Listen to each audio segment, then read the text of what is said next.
So this efferent and afferent, it is divided into. So efferent is further divided into autonomic nervous system and the somatic nervous system. So this is our today's topic, autonomic nervous system. But let me tell you, the somatic nervous system is the voluntary system, which means that the things which we can do by ourselves, we know it, we are aware of it, we are conscious of it. Okay, like if I want to hit someone, then I can then my somatic nerves will be used. And like if my heart is beating, then it is involuntary, or my kidney is doing some functions and my stomach is doing some function, then it is involuntary. Okay, so today we are going to do some discussion about this autonomic nervous system.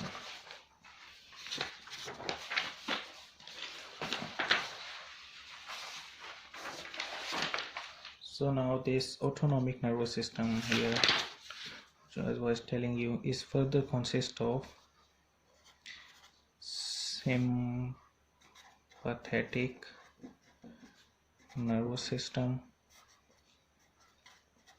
parasympathetic nervous system, and enteric nervous system.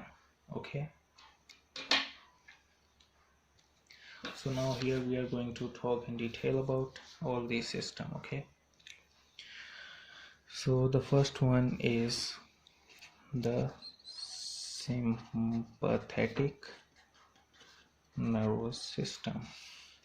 Okay, so now let me tell you something more about the anatomy of this. Okay, for example, this is our brain, this is the spinal cord. It is not an anatomical diagram, let me tell you, it is just a rough diagram. Okay,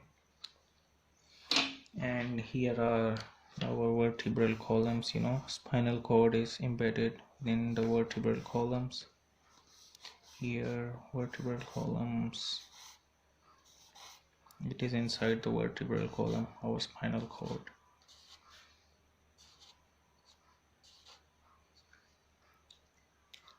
So now all the neurons, all the sympathetic nerves, like we explain here, the nerves coming out of it, they originate from the central nervous system, right? Central nervous system. So this is the central nervous system, and these are the bones, the vertebral columns, like cervical, lumbar, thoracic, all those. So now from where these neurons are originating, right? So I'm going to tell you about the sympathetic nervous system. The neurons, all the neurons, all the nerves are originating from the central nervous system in this sympathetic nervous system. All the neurons are originating from there, and now these neurons comes out, and they are coming out. And from where does they emerge? They are emerging from the intervertebral foramen here. The intervertebral foramen here, the vertebral columns, and it originates from here, and then it does a connection, a synaptic connection with a funny thing here, and then it goes on, and for example, it will just innervate an arteriole. Okay, what is this? An arteriole. Okay, so it has innervated an arteriole. So now we can see it has originated from the central nervous system, brain, spinal cord, central nervous system, but it has emerged from the intervertebral foramen. It comes out from the intervertebral foramen, and then from this thing with which it makes a synaptic connection, this thing is known as a ganglion. Okay, ganglion, remember the ganglion. And now these nerves are the part which is behind the ganglion is known as, this part which is behind the ganglion is known as preganglionic neuron,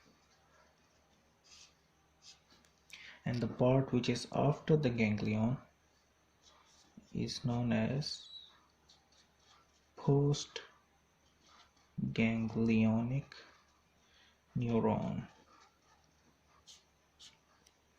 Okay, so the part which is behind the ganglion is known as preganglionic neuron, and it emerges from the central nervous system and does a synaptic connection with the ganglion, and from there the postganglionic neuron goes and innervate a structure in the body like arterioles and many things which I will talk in detail.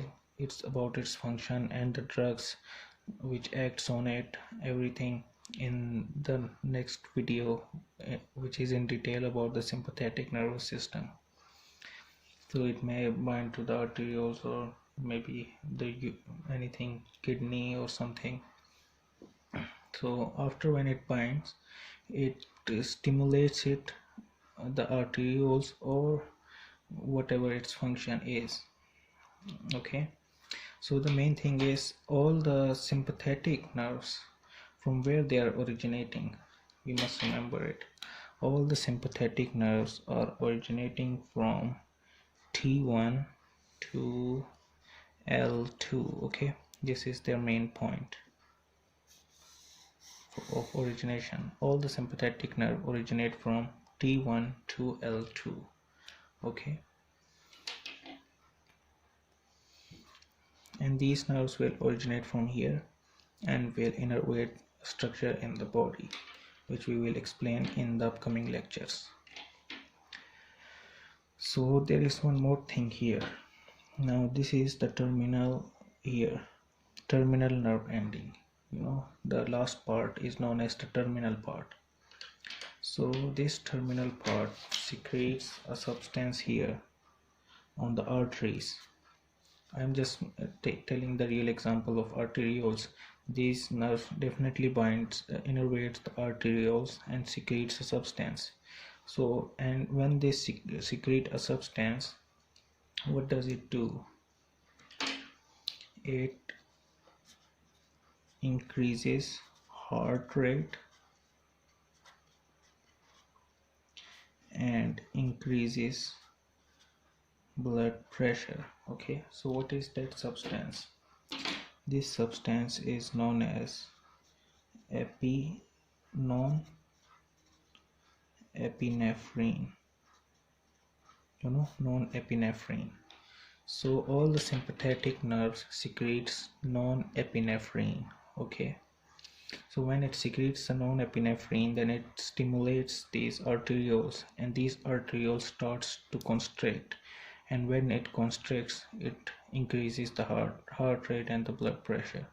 You know how, you must be knowing that there is an arteriole, there is an artery, and then there is the aorta, and aorta connects with the heart. This is the left heart, here is the left ventricle, right ventricle, left atrium, right atrium. Okay, so when the, and here is the aortic wall. So when it pushes the blood into the aorta and then into the arteries and in towards the arterioles. So when it comes to the arterioles, this is the cardiac output. When the ventricle contracts, it is the cardiac output, and when it goes to the arterioles, arterioles offers the resistance, you know, resistance. So when it offers the resistance, the blood will create a pressure inside the arteries and aorta, because when the cardiac output is done, then this valve is closed.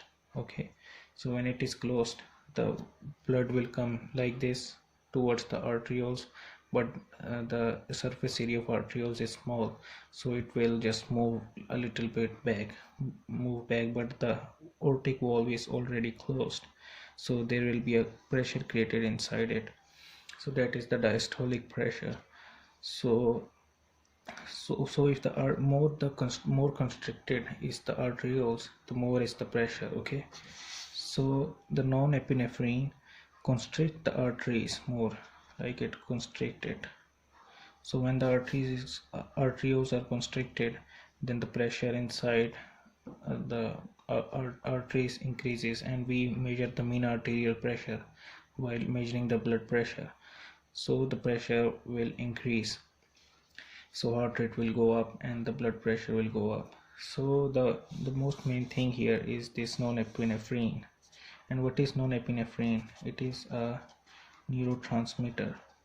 Okay, so all the nerve terminals of the sympathetic nervous system release the neurotransmitter which is known as non-epinephrine. So the non-epinephrine uh, is the neurotransmitter, and the neurotransmitter is the one which binds to the receptor on the arterioles. There is also a receptor which is known as muscarinic receptor, muscarinic receptor. I will talk about the receptors in the next video later in detail. So this is the muscarinic receptor, and it binds on the receptor and produce an action inside the cells, the smooth muscle cells within the arterioles, and the arterioles start constricting. So the constricted arterioles increases the heart rate, increases the blood pressure. So this is all the normal phenomena of the sympathetic nervous system, right? So now let me tell you about the parasympathetic nervous system as well. Okay, this is the parasympathetic nervous system. Okay, so now what happens in the parasympathetic nervous system? There is one main thing. This is the normal brain, spinal cord, just a rough diagram, not an anatomical diagram. And here are those vertebral bones, big vertebral strong bones here. And now there is a difference here. Okay, all the nerves were emerging from the spinal cord here, right? From the spinal cord, like T1 to L2, but it was originating inside the brain. Okay, all the brains are originating inside the brain, but in this it was emerging from this. In the sympathetic nervous system, it was emerging from T1 to L2, but in parasympathetic nervous system there is a difference. 1, 2, 3 and 4 nerves, and S2 to S4, S2, S3 and S4. There are 6 places from where the branches are coming. Okay, 1, 2, 3, 4. So now these nerves, they originate from the branches of facial nerve, oculomotor nerve, the cranial nerves, the vagus nerve,